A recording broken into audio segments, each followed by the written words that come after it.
المجيد والفرقان الحميد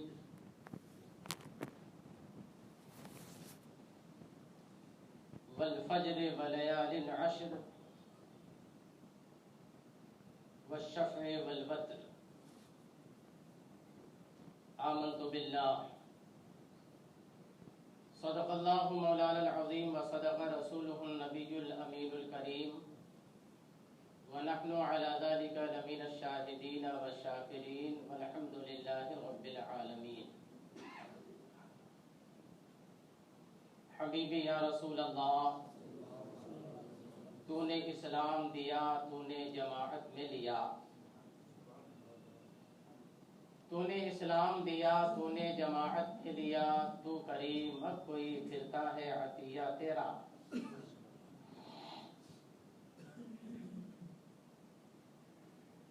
دل ہے وہ دل جو تیری یاد سے معمور رہا. دل ہے وہ دل جو تیری یاد سے معمور رہا. سر ہے وہ سر جو تیرے قدموں پہ قربان گیا.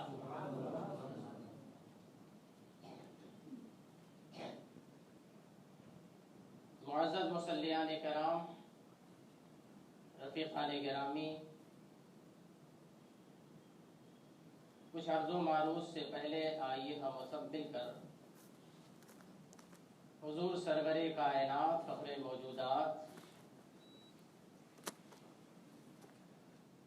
نبی آخر الزمان شفیع المذنبین رحمت للعالمین طه و یاسین جناب احمد مجتبی روح فدا محمد مصطفیٰ صلی اللہ تعالی علیہ وسلم کی بارگاہ برناز میں درود و سلام کی نظریں پیش کریں. اللہم صلی علی سیدنا و مولانا محمد وعلی آل سیدنا و مولانا محمد معدن الجود والکرم منبع العلم والحلم والحکم وآلہ واصحابہ وبارک وسلم صلاة و سلاما دائما علیک یا سیدی یا رسول اللہ صلی اللہ تعالی علیہ وسلم.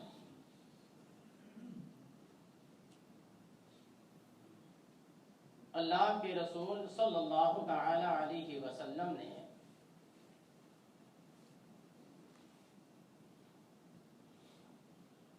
تقریباً 1,14,000 صحابہ کرام رضوان اللہ تعالی علیہ مجمعین کے پروانوں کے ہجوم میں جب حجۃ الوداع فرمایا، سرکار نے اپنے حیات ظاہری کا آخری حج فرمایا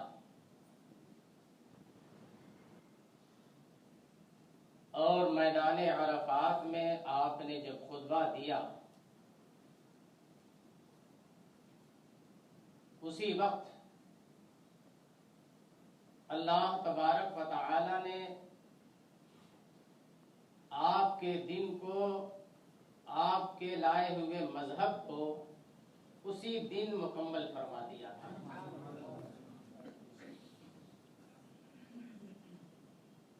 اور ہم سب کے رب خالق حقیقی مالک کل نے اپنے محبوب کے اوپر یہ آیت نازل فرما دی، الیوم اکملت لکم دینکم واتممت علیکم نعمتی ورضیت لکم الاسلام دینا. اے محبوب صلی اللہ علیہ وسلم، آج میں نے آپ کا دین مکمل کر دیا. جو مذہب آپ لے کر کے آئے ہیں وہ مذہب اپنے تمام اصول فروع کے ساتھ آج کمپلیٹ ہو گیا، اور میں نے اپنی نعمتیں آپ کے اوپر تام کر دی، مکمل کر دی.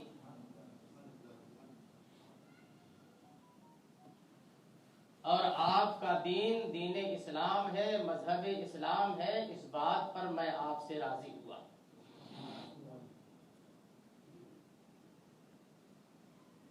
تو اللہ تبارک و تعالی نے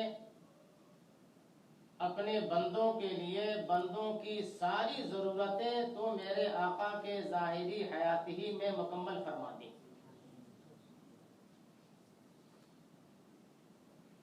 اسی لیے تو ایک یہودی حضرت سیدنا عمر فاروق اعظم رضی اللہ تعالیٰ عنہ کے بارگاہ میں آتا ہے اور آنے کے بعد وہ کہتا ہے کہ تمہارے قرآن میں ایک ایسی آیت ہے کہ اگر وہ آیت ہم کو ملتی تو ہم اس دن جو ہے وہ عید مناتے، اس دن ہم خوشی مناتے اور اس دن کو ایک الگ اور نئے انداز میں ہم مناتے، اس کی یاد ہم تازہ رکھتے. آیت کے نازل ہونے پر، آیت کی خصوصیت پر یہودی جو ہے وہ اس آیت کی خوبیوں اور اس آیت کے کمالات پر جشن آیت بنا رہا ہے اور کہہ رہا ہے، مگر جس نبی پر وہ آیت نازل ہوئی ہے اس نبی کے آنے پر ایسا بھی ایک طبقہ ہے جو کہہ رہا ہے کہ یہ شرک ہے اور بدعت ہے. میری تقریر میں آپ صرف فضائل نہیں پائیں گے، میں اپنی تقریر کو بنیاد سے مضبوط کرتا ہوں کہ کبھی مضبوط سے مضبوط کوئی دشمن بھی آئے تو میرے نزدیک وہ ریت کے ذروں سے زیادہ حیثیت نہیں رکھتا ہے. اور وہی عبادت کہی جاتی ہے جس کی بنیاد مضبوط ہوا کرتی ہے.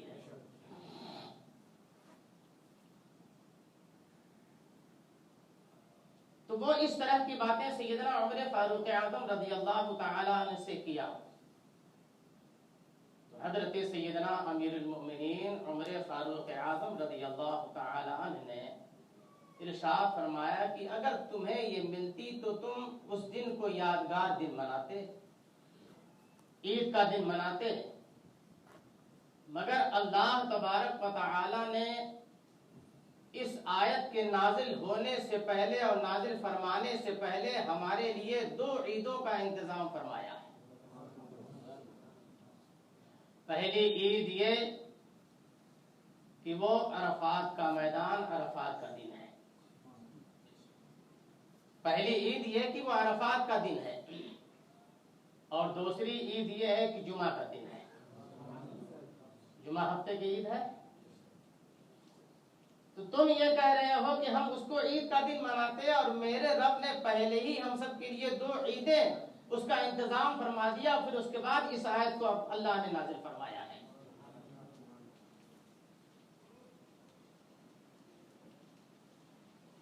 تو اللہ تبارک و تعالی نے مذہب اسلام کو پہلے ہی مکمل فرما دیا. وہ تو آج کی اس ترقی کے نام پر آگے جاتی ہوئی دنیا کا مزاج یہ ہے کہ دنیا ترقی کر رہی ہے اور آئے دن ایک نیا سسٹم اس دنیاوی زندگی میں اپلوڈ ہو رہا ہے. جیسے جیسے اپلوڈ ہو رہا ہے آپ یہ کہہ رہے ہیں کہ دنیا بہت ترقی کرتی جا رہی ہے، لیکن اگر آپ اپنے مذہب کا جائزہ لیں گے تو دنیا اس وقت تک ترقی نہیں کر سکتی ہے کہ صبح قیامت آ جائے، مگر اللہ تبارک و تعالی نے قانون اسلام اور نظام اسلام ایسا بنایا ہے کہ ساری چیزیں اپنے وقت پہ اپلوڈ کر کے اللہ تعالیٰ نے ہم کو عطا فرمائی ہے.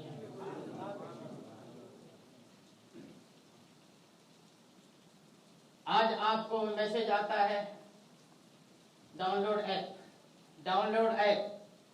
ایپ فلاں چیز کی فضیلت بنائی گئی، ڈاؤن لوڈ ایپ. موبائل چلانے والے، سوشل میڈیا پر رہنے والے آئے دن 20 مرتبہ اس کو سنتے ہیں. یہ چیز آپ کرو، یہ ایپ ڈاؤن لوڈ کرو تو آپ کو یہ بینیفٹ ملے گی یا آپ کو نفع ملے گا. نفع کے نام پر کتنا نقصان ہو رہا ہے اس پر میں نہیں جانا چاہتا، مگر میرے رب نے اپنے حبیب کے صدقے میں کتنے ایپ ہم کو عطا فرما دیے ہیں. شب قدر کتنی بینیفٹ والا ایپ ہے، شب معراج کتنی بینیفٹ والا ایپ ہے، رمضان کی ایک راتیں کیا یہ ہر ایک عیب نہیں ہے؟ اللہ تبارک و تعالی نے ہمارے لیے ایسے ایسے عیب دے دیے ہم کو کہ دنیا جہان میں وہ عیب ملنے والا ہی نہیں. جب آدمی شامیانہ اسلام میں آئے گا تب جا کر کے ایسے عیبوں سے ملاقات ہوگی. ہم ہیں کہ اپنے مذہب اور اس کی خوبیوں کو جاننے کی کوشش ہی نہیں کرتے. اور یہ عیب جتنے دیے گئے ہیں وہ شب قدر کے نام پہ ہوں، شب براءت کے نام پہ ہوں، شب معراج کے نام پہ ہوں، اس کے علاوہ اور شب جمعہ کے نام پہ ہوں، شب عید کے نام پہ ہوں، یہ سارے عیب. پھر اس کے بعد یہ ذی الحجہ کے شروع کے 10 ایام جس کے بارے میں سارے مفسرین کا پہلا موقف یہی ہے کہ اللہ تبارک و تعالی نے قرآن عظیم میں والفجر ولیال عشر جو ارشاد فرمایا ہے، اس سے ذی الحجہ کی پہلی کی شروع کی 10 راتیں مراد ہیں. تفسیر در منصور اٹھائیے، تفسیر قرطبی اٹھائیے اور تفسیر مظہری اٹھائیے. اس کے علاوہ تفسیر ساوی ہے، تفسیر جلالین ہے، ساری تفسیریں آپ پڑھ جائیے. سب سے پہلا قول یہی ملتا ہے کہ اس سے جو ہے ذی الحجہ کی ابتدائی 10 راتیں ہیں. یہ تو قرآن عظیم نے بیان فرمایا.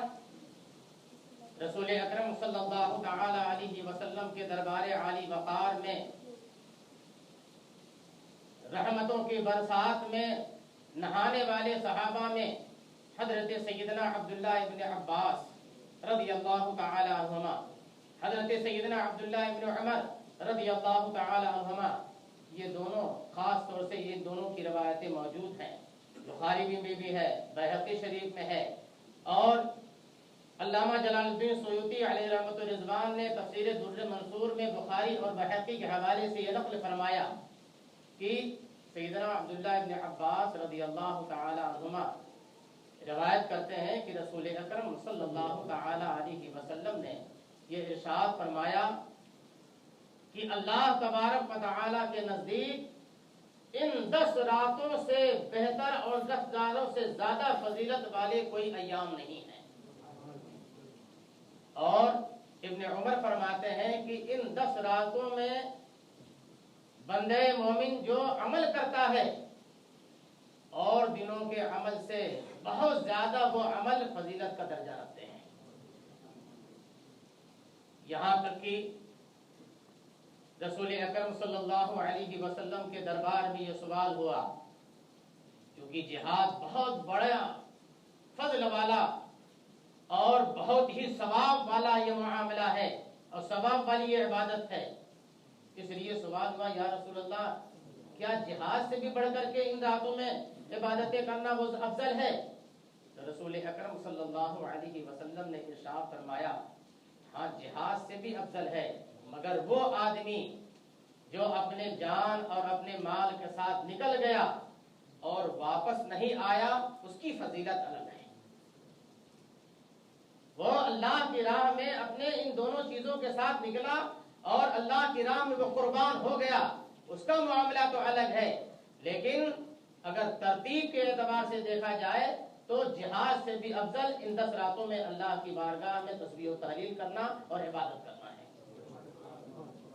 اسی لیے حکم ہے کہ آدمی تنہائیوں میں اجتماعات کے ساتھ اللہ تبارک و تعالی کی تسبیح کرے، تحلیل کرے، تمجید کرے اور اس کی بارگاہ میں اس کا ذکر کرنے کے لیے اللہ تبارک و تعالی کے 99 صفاتی نام ہیں. جس کسی ایک نام کو بھی آدمی اگر پکڑ کے بیٹھ جائے تو اسی ایک نام کے ذکر کی برکت سے اس کی زندگی کی ساری ضروریات پوری ہو جائیں گی.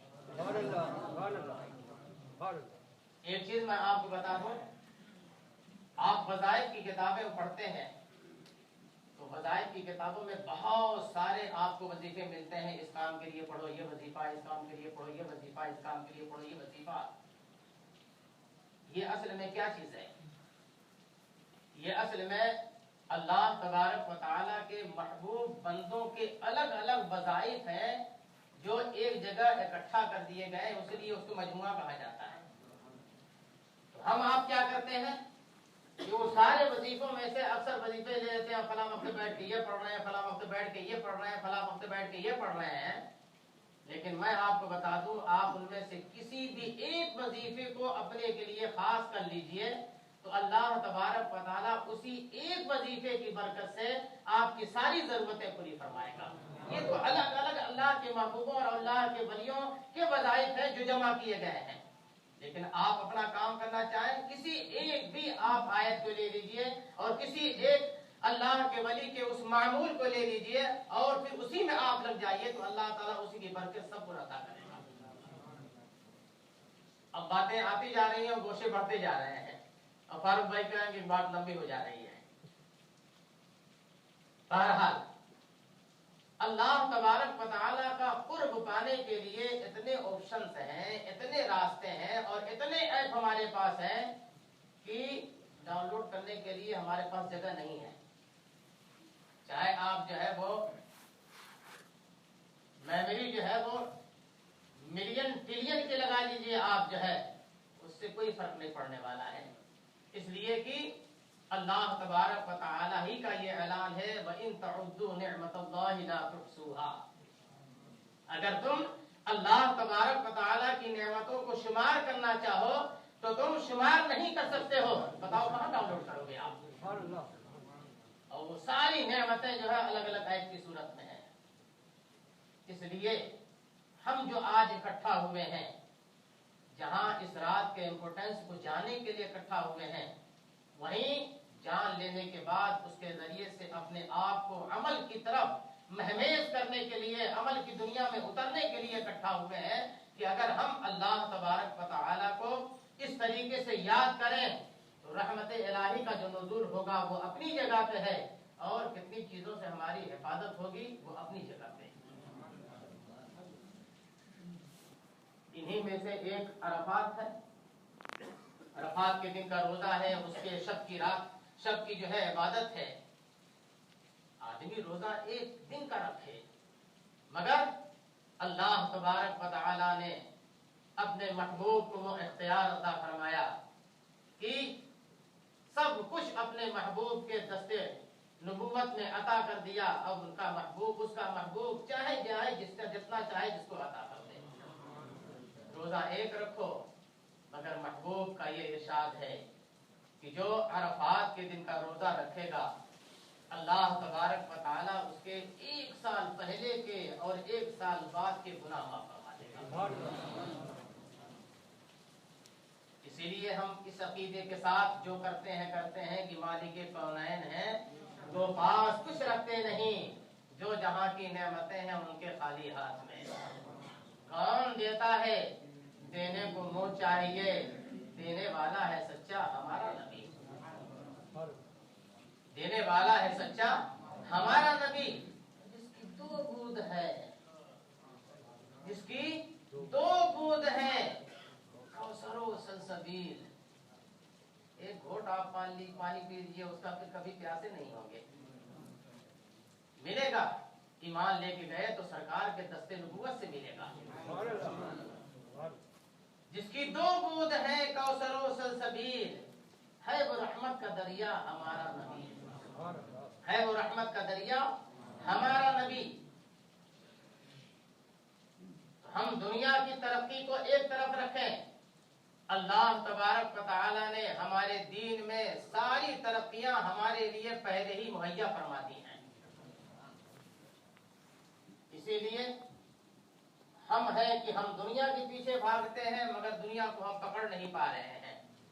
اور ایک اللہ والوں کی زندگی تھی، ایک اللہ والوں کا جینے کا معیار تھا کہ وہ دنیا کو لات مارتے تھے، بھگاتے تھے تو دنیا ان کے پیچھے پیچھے گھومتی تھی۔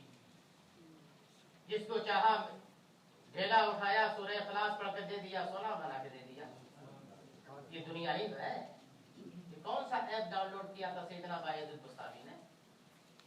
یہ ایپ ہی تو ہے جو انہوں نے ڈاؤن لوڈ کر رکھا تھا۔ کتنوں کو آئے، ان کے دربار میں جو بھی آیا ہے خالی نہیں گیا ہے۔ اللہ کا کوئی ولی ایسا نہیں ہے جہاں پر اللہ نے اسے اختیار اور تصرف نہ دیا ہو، سب کو دیا ہے۔ اسی لیے کہنے والے نے کہا محتاج کا جب یہ عالم ہے مختار کا عالم کیا ہوگا. یہ جو بات ہو رہی ہے اب تک تو نوافل کی بات ہو رہی ہے. نوافل پر اللہ تبارک و تعالیٰ اتنا عطا فرماتا ہے.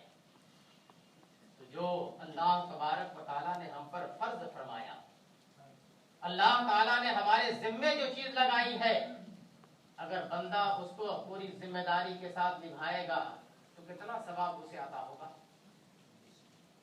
اس کی کتنی ضرورتیں دینی دنیاوی حاجتیں بر آئیں گی، مصیبتیں دور ہوں گی. اور نماز ان تمام عبادتوں میں اہم عبادت کا نام ہے.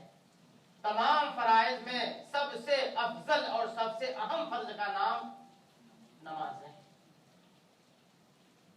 اللہ تبارک و تعالی نے اور چیزیں ہمارے اوپر فرض فرمائی تو اسے زمین پر اتارا، مگر نماز ایک ایسا تحفہ ہے اور ایسا فریضہ ہے کہ اللہ تبارک و تعالی نے اس تحفے اور فریضے کو دیا تو اپنے محبوب کو اپنے دربار میں بلایا اور وہاں یہ تحفہ عطا فرمایا. اللہ تبارک و تعالی نے اس تحفے سے پہلے، یعنی نماز تو ایسے ہی نہیں پڑھ سکتے ہیں، اس کے لیے پاکی ضروری ہے، طہارت شرط ہے. طہارت شرط تو ہوئی، لیکن اس میں بھی اللہ تبارک و تعالیٰ نے کتنی بڑی بینیفٹ ہمارے لیے رکھی کہ میرے آقا سرور کائنات صلی اللہ تعالی علیہ وسلم ارشاد فرماتے ہیں ان امتی یدعون یوم القیامت غرا محجلین بآثار الوضوء.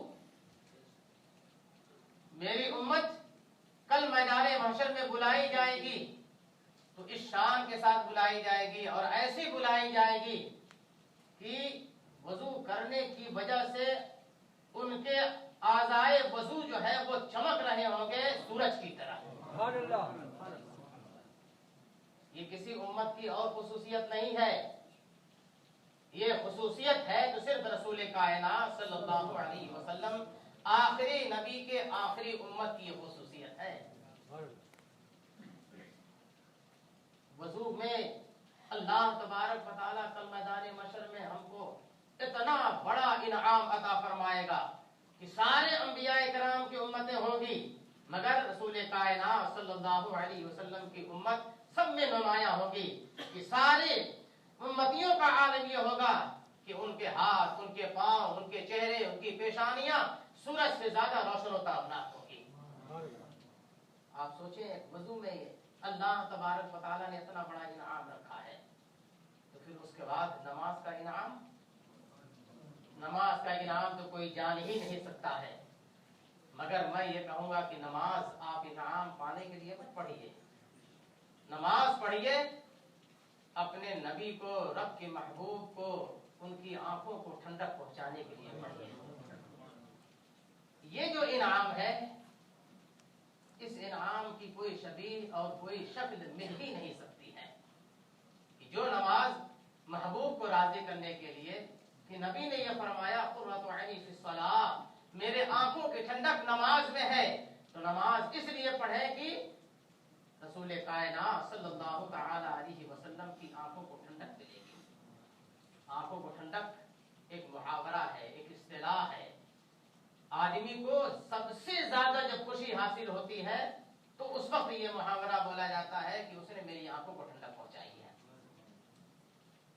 دل خوش ہوتا ہے وہ الگ ہے، لیکن اس سے بڑی خوشی جو ہے وہ آنکھوں کی ٹھنڈک ہے محاورے کے اعتبار سے. اور میرے آقا سرور کائنات صلی اللہ تعالی علیہ وسلم فرماتے ہیں قرۃ عینی فی الصلاۃ، میرے آنکھوں کی ٹھنڈک نماز میں ہے. اس لیے ہم اپنے اسلاف، اپنے اکابرین کی زندگیوں کا جب مطالعہ کرتے ہیں تو انہوں نے جو ہمیں سبق دیا ہے وہ یہی کہ نماز اس لیے مت پڑھو کہ جنت ملے گی. جنت تو اللہ تبارک و تعالیٰ نے اپنے مومن بندوں کے لیے، صالح نیک بندوں کے لیے تو بنایا ہی ہے، وہ تو ملے گی. لیکن نماز پڑھو تو اس لیے پڑھو کہ اللہ کا حکم ہے اور نبی کی یہ ادا ہے. نماز ہے کیا؟ نبی کی اداؤں کا نام نماز ہے. نبی کی اداؤں کا نام نماز ہے.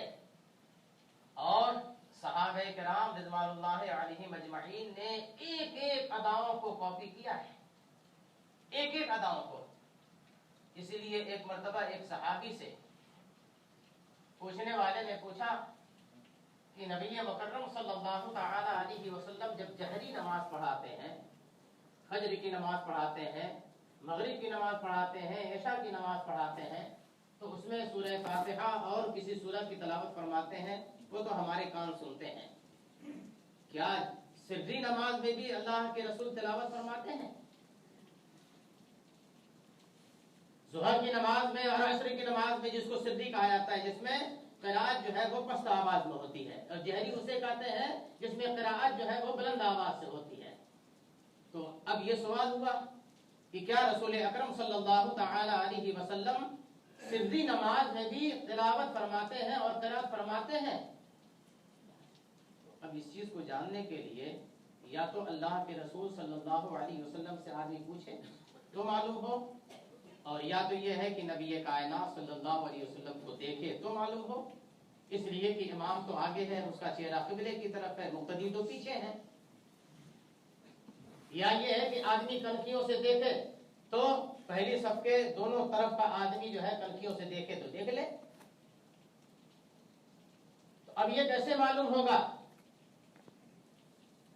وہ صحابی جواب دیتے ہیں کہ ہاں، رسول اکرم صلی اللہ تعالی علیہ وسلم سری نماز میں بھی قراءت فرماتے ہیں. انہوں نے پوچھا کیسے آپ کو معلوم؟ تو وہ کہتے ہیں بِاِسْتِرَابِ لِحْيَتِهِ صلی اللہ علیہ وسلم، میں نے دیکھا ہے کہ اللہ کے رسول صلی اللہ علیہ وسلم کی داڑھی مبارکہ ہلتی ہے، جنبش کرتی ہے. اور ظاہر سی بات ہے جب آدمی منہ چلائے گا تو ہی داڑھی مبارک جنبش کرے گی، جب آدمی کچھ بولے گا تبھی جنبش کرے گی، بغیر بولے تو نہیں کرے گی. اس سے یہ بھی بات سمجھ میں آ گئی کہ سری نماز میں قراءت بھی کرنی ہے تو زبان سے کرنی ہے، دل میں نہیں کرنی ہے. دل میں نہیں کرنی ہے، اس لیے کہ دل میں کریں گے تو آپ کی داڑھی نہیں ہلے گی، آپ کے لب نہیں ہلیں گے. اسی لیے فقہائے کرام نے یہ فرمایا ہے کہ سری نماز بھی آدمی اتنی آواز سے پڑھے کہ کم از کم وہ خود سنے، وہ خود سنے. یہ لازم و ضروری ہے. اگر وہ خود نہیں سن رہا ہے، اتنی پست آواز میں پڑھ رہا ہے تو نماز ہی نہیں ہوگی. یہ سری نماز کا معاملہ ہے. اب آپ اندازہ لگائیں کہ نماز اللہ کے رسول صلی اللہ علیہ وسلم کی اداؤں کا نام ہے کہ نہیں ہے؟ صحابہ کے طرز عمل، صحابہ کے اقوال یہ بتا رہے ہیں کہ نہیں بتا رہے ہیں؟ اور اگر اس کے باوجود بھی کوئی ماننے کو تیار نہ ہو تو میرا یہ دعویٰ ہے، چیلنج ہے کہ وہ قرآن عظیم میں نماز کا طریقہ دکھاتے ہے. قرآن میں وَلَا رَطْبٍ وَلَا يَابِسٍ إِلَّا فِي كِتَابٍ مُبِينٍ. قرآن میں ہر خشک و تر کا بیان ہے، لیکن ہر خشک و تر کا بیان جاننے کے لیے اور اس کے موتیوں کو نکالنے کے لیے آپ کو امام ابو حنیفہ بننا پڑے گا، امام مالک بننا پڑے گا، امام شافعی کی جوتیاں سیدھی کرنے پڑیں گی، تب جا کر کے آپ جو ہے کچھ موتی پا سکتے ہیں. ہر کوئی نہیں پائے گا. قرآن میں ہے، لیکن قرآن کی عملی تفسیر رسول کائنات صلی اللہ تعالی علیہ وسلم کی زندگی مبارکہ ہے، جس کو قرآن نے کہا لَقَدْ كَانَ لَكُمْ فِي رَسُولِ اللَّهِ أُسْوَةٌ حَسَنَةٌ. رسول کائنات صلی اللہ علیہ وسلم کی زندگی پاک تمہارے لیے بہترین نمونہ عمل ہے. اس لیے قیام کیسا ہوگا، کتنی دیر کا ہوگا، اس میں کیا پڑھا جائے گا، رکوع کیسا ہوگا، اس کی مقدار کتنی ہوگی، کیا پڑھا جائے گا، اور پھر اس کے بعد قومہ کیسا ہوگا، جلسہ کیسا ہوگا، سجدے کیسے ہوں گے، یہ ساری چیزیں کہاں آپ کو ملیں گی؟ یہ سب رسول کائنات صلی اللہ تعالی علیہ وسلم کی اداؤں میں ملیں گی. اسی لیے میرے آقا نے قرآن پڑھ کر کے قرآن میں نماز کی فرضیت بتا دیا، اور اپنی اداؤں کو دکھانے کے بعد میرے آقا نے فرمایا صلو کما رأیتمونی اصلی، جیسے تم مجھے نماز پڑھتا ہوا دیکھتے ہو ایسے نماز پڑھو. سبحان اللہ. تو وہ فرض تمہارا ایسے ادا ہوگا کہ میں جیسے رکوع کرتا ہوں ویسے رکوع کرو، جیسے میں سجدہ کرتا ہوں ویسے سجدہ کرو. اور یہ میرے آقا سرور کائنات صلی اللہ تعالی علیہ وسلم کو یہ ادا کہاں سے ملی؟ کہاں سے ملی؟ جب اللہ تبارک و تعالی نے رسول اکرم صلی اللہ تعالی علیہ وسلم کو معراج میں بلایا، اور میرا نبی شان و شوکت کے ساتھ جب جو ہے وہ فرشتوں کی بارات میں تشریف لے جا رہا ہے، پہلے آسمان پر جتنے فرشتے سے وہ سب کے سب اسی قیام کی پوزیشن میں، پھر اللہ کے رسول صلی اللہ تعالی علیہ وسلم دوسرے آسمان پہ پہنچے، وہاں کے سارے فرشتے رکوع میں، تیسرے پر پہنچے وہاں کے سارے فرشتے سجدے میں، چوتھے پر پہنچے وہاں کے سارے فرشتے التحیات پڑھ رہے ہیں، پانچویں میں پہنچے وہاں کے فرشتے تکبیر بول رہے ہیں، چھٹے میں پہنچے وہاں کے فرشتے قاعدہ میں ہیں، ساتویں میں پہنچے وہاں کے فرشتے صرف سلام پڑھ رہے ہیں۔ تو اللہ تبارک و تعالیٰ کی بارگاہ میں پہنچ کر کے رسول اکرم صلی اللہ تعالی علیہ وسلم کی یہ خواہش ہوئی کہ یہ فرشتے جو ہر ایک آسمان پر الگ الگ حیت الگ الگ انداز میں ملے ہیں، اے کاش اللہ تبارک و تعالیٰ میرے اوپر میری امت کے لیے ایسی چیز مہیا کر دیتا کہ یہ جا کر کے میں اپنی امت کو سکھا دیتا، اور ادھر دل میں خواہش ہوئی ہے اور اللہ تبارک و تعالیٰ نے وہ نماز اپنے محبوب کو عطا فرمائی۔ اسی لیے روایتوں میں یہ آتا ہے کہ جو آدمی 5 وقت کی نمازیں پڑھتا ہے تو اللہ تبارک و تعالیٰ 7 آسمانوں کے فرشتوں کی عبادتوں کا ثواب اس بندے کو عطا فرماتا ہے۔ اب اندازہ بھی لگا سکتا ہے کہ نماز کا کیا ثواب ہے۔ اللہ تعالیٰ نے نماز میں کتنی ہمارے لیے منافع رکھے ہیں، اللہ کا قرب بھی حاصل ہو، اس لیے کہ اللہ تبارک و تعالیٰ کو سب سے زیادہ بندہ جو اللہ کا قرب پاتا ہے جب وہ اپنی پیشانی اپنے رب کی بارگاہ میں ٹیکتا ہے، سجدے میں جا کر کے وہ اپنے رب کو سب سے زیادہ قریب پاتا ہے۔ اور نماز کی ایک کیفیت میرے آقا سرور کائنات صلی اللہ تعالی علیہ وسلم نے یہ بھی بتائی، جب وہی بلبل سدرا سیدنا جبریل امین علیہ الصلوۃ والتسلیم بالکل ابتدائی زمانے میں جب نماز وغیرہ آئی ہے، سیدنا عمر بن خطاب فاروق اعظم رضی اللہ تعالی عنہ اس حدیث کے راوی ہیں، صحیحین میں بھی یہ حدیث ہے، مشکات میں بھی یہ حدیث ہے، اور دوسری بخاری اور مسلم کے علاوہ دوسری حدیث کتابوں میں بھی حدیث ہے کہ حضرت سیدنا جبریل امین علیہ الصلوۃ والتسلیم نبی مکرم صلی اللہ تعالی علیہ وسلم کی بارگاہ میں حاضر ہوئے، اور بالکل سفید لباس، بال بالکل جو ہے ان کے سلجھے ہوئے، آثار سفر ان سے کسی طرح سے ظاہر نہیں، مگر وہ آدمی پہچان میں بھی نہیں آ رہا ہے، جو آنے والا نبی کے دربار میں ہے وہ پہچان میں بھی نہیں آ رہا ہے۔ آج ہم لوگ اے سی کا سفر کرتے ہیں، فلائٹ کا سفر کرتے ہیں، پھر بھی گرد و غبار وہاں بھی پہنچ جاتے ہیں، اور اس زمانے کا سفر کیا آپ جان پائیں گے۔ میں اللہ کے ایک ولی کی قدموں میں رہتا ہوں، حضور محدث کبیر آپ کے 40 سال پہلے کا معاملہ جب بتاتے ہیں کہ اکثر تو ہم لوگوں کو 10 کلومیٹر 15 کلومیٹر 20 کلومیٹر پیدل چل کے جانا پڑتا تھا جہاں پروگرام ہوا کرتا تھا، اور گاڑیوں میں بھی جاتے تھے، کھلی گاڑیاں رہتی تھیں، روڈ کچے رہتے تھے۔ عالم یہ ہوتا تھا کبھی کبھی کہ ہم لوگ گاڑی میں بیٹھ کر کے اپنی منزل پر پہنچے یا وہاں سے دوسری جگہ پہنچے تو ہمیں لوگ پہچانتے نہیں تھے، گرد و غبار سے اڑ جایا کرتے تھے۔ سفر کی یہ صعوبتیں ہوتی تھی، سفر کا یہ عالم ہوتا تھا۔ اس زمانے کا سفر، ہوائیں تھپیڑے اڑا تو رہی ہیں، گرم تھپیڑوں کے ساتھ کنکر بھی ہے، پتھر بھی ہے، دھول دھڑکل بھی ہے، سب ہے۔ اسی لیے صحابہ کو تعجب ہو رہا ہے کہ آنے والا آدمی انجان ہے، مدینہ کا رہنے والا نہیں ہے، مگر ہم پہچانتے نہیں اسے۔ لباس، سفر کر کے اگر آدمی آیا ہے تو لباس شکن پڑنی چاہیے، لباس میں کہیں داغ دھبے ہونے چاہیے، دھول ہونی چاہیے، بال الجھے ہوئے نہیں چاہیے، کچھ نہیں، سب سجا سنوارا ہوا ہے، اور آ کر کے دوزانوں رسول اکرم صلی اللہ علیہ وسلم کی بارگاہ میں بیٹھ گئے اور انہوں نے سوال کیا اسلام کیا ہے، ایمان کیا ہے؟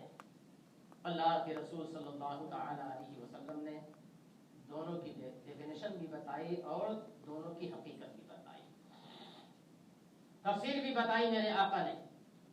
پھر اس کے بعد ان دونوں تفصیلات کے بعد حضرت جبریل امین، وہ آنے والے کوئی اور نہیں تھے، جبریل امین تھے، جبریل امین تھے۔ اس لیے اب تیسرا وہ سوال کر رہے ہیں، مل احسان یا رسول اللہ، یا رسول اللہ صلی اللہ تعالی علیہ وسلم، احسان کسے کہتے ہیں؟ تو ہم لوگ آپس میں احسان کس کو بولتے ہیں؟ فلاں نے فلاں کو 100 روپیہ دے دیا، احسان کر دیا، فلاں نے فلاں کے لیے کچھ انتظام کر دیا، احسان کر دیا، یہی تو ہم اپنی بولی میں بولتے ہیں۔ حضرت جبریل امین رسول کائنات صلی اللہ علیہ وسلم سے یہ سوال کر رہے ہیں، یا رسول اللہ احسان کسے کہتے ہیں؟ تو آقا کریم صلی اللہ تعالی علیہ وسلم ارشاد فرماتے ہیں، ان تعبد اللہ کأنک تراہ، احسان یہ ہے کہ تو اللہ تبارک و تعالی کی ایسی عبادت کر، اس طور پر عبادت کر، اس کیفیت کے ساتھ عبادت کر کہ تو اللہ تبارک و تعالی کو دیکھ رہا ہے۔ ان تعبد اللہ کأنک تراہ، کأنک تراہ، کہ تو اللہ کی ایسی عبادت کر گویا تو اللہ تعالیٰ کو دیکھ رہا ہے۔ فإن لم تکن تراہ، اور اگر یہ کیفیت تیری نہیں بن پا رہی ہے تو اپنے دل میں یہ ایقان اور اذعان اور یقین یہ جمع، فإنہ یراک، کہ اللہ تبارک و تعالیٰ تجھے دیکھ رہا ہے۔ اگر یہ کیفیت نہیں ہو پا رہی ہے کہ تو اللہ کو دیکھ رہا ہے تو یہ تو یقین کر کہ اللہ تبارک و تعالیٰ تجھے دیکھ رہا ہے، تو رب کے دربار میں کھڑا ہے۔ اور جب آدمی اس یقین کے ساتھ نماز پڑھے گا تو خدا کی قسم وہ 3/4 پہ نماز نہیں پڑھے گا۔ جب آدمی اس یقین کے ساتھ پڑھے گا کہ میں اپنے رب کے دربار میں کھڑا ہوں اور میرا مولا مجھے دیکھ رہا ہے، تو وہ آواروں کی طرح بغیر ٹوپی کے نماز نہیں پڑھے گا۔ جب وہ اس یقین کے ساتھ نماز پڑھے گا کہ میرا رب مجھے دیکھ رہا ہے تو وہ ہاف آستین کے ساتھ نماز نہیں پڑھے گا، اس لیے کہ اللہ تبارک و تعالیٰ دیکھ رہا ہے۔ وہ دیکھنے والا رب اپنے قرآن میں یہ ارشاد فرماتا ہے، خذوا زینتکم عند کل مسجد، تم ہر نماز کے وقت زینت اختیار کرو۔ لیکن آج افسوس کی بات ہے کہ آدمی جس لباس میں مسجد میں آ جا رہا ہے بے شرم ہو کر کے، اسی لباس میں خدا کی قسم اپنے کسی بڑے کام کے لیے کسی بڑے آفیسر کے پاس نہیں جاتا ہے۔ خوف خدا بالکل نکل گیا ہے، اتنا خودغرض آدمی ہو گیا ہے، یہ سمجھتا ہے کہ معاذ اللہ میں نماز پڑھ کر کے بہت بڑا کام کر لیا ہے۔ تم نے نماز پڑھ کے کوئی کام نہیں کر لیا ہے، اگر نماز پڑھا ہے اور صحیح طریقے سے نماز پڑھا ہے تو اپنا فرض ادا کیا ہے۔ لیکن دن بدن آزادی آتی جا رہی ہے، دن بدن جو ہے کب یہ ہوتا ہے؟ جب آدمی کے دل و دماغ سے کسی چیز کی اہمیت گھٹ جاتی ہے، پھر اس کے بعد قدر و قیمت گھٹنے کے بعد اس کی ادائیگی کے اسباب بھی، اس کی ادائیگی کے طور طریقے بھی ویسے ہی ہو جایا کرتے ہیں، طور طریقے بھی ویسے ہو جاتے ہیں۔ مگر آئیے میں آپ کو حضرت سیدنا حاتم بلخی رضی اللہ تعالیٰ عنہ کا ایک واقعہ بتاؤں، جسے حضرت سیدنا امام عبد الرحمن صفوری رضی اللہ تعالیٰ عنہ نے اپنی کتاب نزہۃ المجالس میں نقل فرمایا ہے۔ حضرت عاصم ایک بہت بڑے محدث ہیں، وہ حضرت حاتم بلخی رضی اللہ تعالیٰ عنہ سے یہ سوال کرتے ہیں کہ آپ جب نماز پڑھتے ہیں تو آپ کی نماز کی کیفیت کیا ہوتی ہے، کیسے آپ نماز پڑھتے ہیں؟ تو حضرت سیدنا حاتم بلخی رضی اللہ تعالیٰ عنہ ارشاد فرماتے ہیں کہ میں بہت اچھی طریقے سے وضو کرتا ہوں، اور وضو کر لینے کے بعد جب میں اللہ تبارک و تعالیٰ کی بارگاہ میں کھڑا ہوتا ہوں مصلی پر، تو میں یہ یقین جماتا ہوں کہ خانہ کعبہ میری نگاہوں کے سامنے ہے، خانہ کعبہ میری نگاہوں کے سامنے ہے، جنت میری دائیں طرف ہے، جہنم میرے بائیں طرف ہے اور موت کا فرشتہ میرے اوپر بالکل کھڑا ہے، اور میں یہ یقین کر کے پڑھتا ہوں کہ یہ میری زندگی کی آخری نماز ہے، یہ میری زندگی کی آخری نماز ہے۔ اب آپ بتائیں کہ جب آدمی اس طور پر نماز پڑھے گا تو آپ سوچیں کہ وہ نماز کیسی نماز ہوگی۔ کعبہ میری نگاہوں کے سامنے، جنت میرے دائنی طرف، دوزخ میرے بائیں طرف، اور ملک الموت بالکل میرے سر پہ کھڑا ہوا ہے میری روح قبضہ کرنے کے لیے۔ کیا اس کا ایک سیکنڈ کے لیے بھی اس کی فکر، اس کی سوچ کہیں ادھر ادھر جائے گی؟ تو سوال ہوا کہ کب سے آپ اس طرح سے نماز پڑھ رہے ہیں؟ فرمایا کہ یہ 30 سال مجھ کو ہو گئے اس انداز سے نماز پڑھتے ہوئے، 30 سال سے۔ تو وہ وقت کے محدث کہتے ہیں کہ قربان میں آپ کے اس انداز سے عبادت پر، اس کیفیت پر، کہ اپنی پوری زندگی میں وہ کیفیت ایک وقت کے لیے بھی اپنی نہیں ہو پا سکی، اور آپ 30 سال سے ایسے نماز پڑھ رہے ہیں۔ انہی حاتم بلخی کی ایک مرتبہ اس 30 سالہ زندگی میں جماعت سے چھوٹ گئی، جماعت چھوٹ گئی، وہ زار و قطار رونے لگے۔ 2 آدمی بلخ سے آئے اس رونے پر تعزیت کرنے کے لیے، تو آپ ارشاد فرماتے ہیں کہ میری نماز چھوٹی تو صرف بلخ کے 2 آدمی آئے تعزیت کرنے کے لیے، عربی میرا بیٹا انتقال کر جاتا تو آدھا بلخ آتا تعزیت کرنے کے لیے۔ یعنی لوگوں نے دین اور دنیا میں اتنا فرق کر لیا ہے کہ دین کا نقصان ہوا تو صرف 2 آدمی آئے، اور دنیا کا نقصان ہوتا تو پورا بلخ یا آدھا بلخ آ جاتا میرے پاس۔ تو اس وقت نماز بھی ہوتی تھی شرع کے مطابق، سنت کے مطابق، پوری رعایت کے ساتھ، اور جماعت بھی ہوتی تھی پوری رعایت کے ساتھ۔ یہ تو اللہ تبارک و تعالیٰ کا شکر ہے، کرم ہے کہ اللہ تبارک و تعالیٰ 1000 رحمتیں نازل فرمائے حضرت حاجی ابراہیم صاحب پر اور حاجی اسماعیل صاحب پر، اور ان کے بعد آنے والے ان کے بیٹوں، ان کے بھائیوں پر، ان کے بچوں پر، کہ انہوں نے شرع کے مطابق اس مسجد کی نماز کو رکھا ہے۔ اللہ تبارک و تعالیٰ ہمیشہ اس کو ایسے ہی رکھے، ورنہ جہاں مائک سے نماز ہوتی ہے کون تلوار لے کے کھڑا ہے ہماری گردن پر کہ تم نہیں پڑھاؤ گے تو گردن مار دیں گے، یا کون آئے ہے کہ تم ہٹ جاؤ میں وہاں یہاں وہاں بھی امام کو رکھ دوں گا؟ اتنا آسان نہیں ہے۔ اگر آدمی دین کے معاملے میں اسی طریقے سے اڑ جائے جیسے اپنے نفس کے لیے اور اپنی ذات کے لیے اڑ جاتا ہے، تو ہے کس کی ماں نے دودھ پلایا جو آ کر کے مسلح پر قبضہ کر لے گا اور آدمی مار دے گا تلوار گردن؟ ہے ایسا؟ یہ صرف ایک سوچ ہے، ایک وہ ہمیں باطل ہے، ایک جو ہے غلط سوچ ہے۔ یہ صرف آدمی کرنے پہ آئے تو بہت کچھ کر سکتا ہے، لیکن اپنے دنیا کے معاملے میں تو آدمی بہت کچھ ٹائٹ ہو جاتا ہے۔ ارے ایک بالش زمین کے لیے آدمی کروڑوں روپے جو ہے جا کر کے مقدمہ لڑ جاتا ہے، کرتا ہے کہ نہیں کرتا ہے؟ لیکن کیا دین کو قائم کرنے کے لیے اور دین کے اصولوں کو باقی رکھنے کے لیے اگر کم از کم کمیٹیاں ہی جو ہے وہ بالکل جو ہے بن جائیں کہ نہیں بھائی ہماری مسجد میں ایسا نہیں ہونے والا ہے، تم کو پڑھنا ہے پڑھو، نہیں پڑھنا ہے تم جاؤ راستہ لو اپنا، کون آئے گا؟ لیکن اکثر جگہوں پہ یہ دیکھا جاتا ہے کہ وہ خود ہی جو ہے سیاست کھیلتے ہیں، ممبر بننے کے بعد وہ خود ہی سیاست کھیلتے ہیں، ٹرسٹی بننے کے بعد فلاں بھی ناراض نہ ہو، فلاں بھی ناراض نہ ہو، فلاں بھی ناراض نہ ہو۔ اللہ تبارک و تعالیٰ نے یہ چانس، یہ موقع جو تم کو دیا ہے اس لیے دیا ہے کہ تمہارے اس دامن میں کچھ نیکیوں کا ذخیرہ ہو جائے، اکٹھا ہو جائے۔ اللہ نے اپنے راضی ہونے کے لیے، اپنی رضا کو اتارنے کے لیے تمہیں یہ خدمت کا موقع دیا تھا، اس لیے نہیں دیا تھا کہ سب کو تم پورے محلے کو اور پوری سوسائٹی اور کمیونٹی کے لوگوں کو تم جو ہے خوش کرو گے۔ نہ دنیا میں آج تک کوئی خوش کر سکا ہے اور نہ صبح قیامت تک کوئی خوش کر پائے گا سب کو، لیکن ایک رب کی ذات اور اس کے ایک محبوب کی ذات ہے تو اس کو خوش کرنا اور راضی کرنا بہت آسان ہے، بہت آسان ہے۔ اس لیے اللہ تبارک و تعالیٰ زبیر بھائی کو، سفیان بھائی کو اور ان جتنے بھی معاونین ہیں اور ہمارے اس کیلاش کے